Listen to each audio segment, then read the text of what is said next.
नमस्कार, मी शर्वरी. अत्यंत महत्त्वाची अशी बातमी मिळतीये.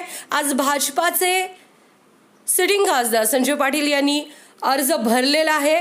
लोकसभा मतदारसंघातून भाजपातून लोकसभा लढवणार आहेत संजय पाटील. तर युवा नेते विशाल पाटील यांनी देखील आता स्पष्ट केले की विशाल दादा पाटील लोकसभा लढवणारच.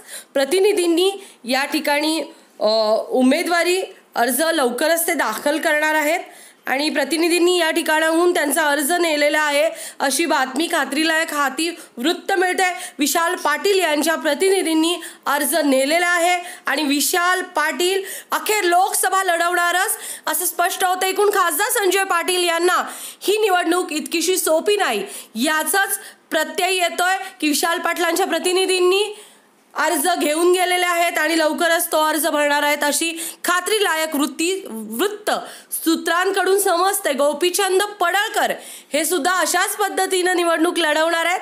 त्यांनीच्या भावानं ब्रह्मानंद पडळकर यांनी देखील स्पष्ट केले.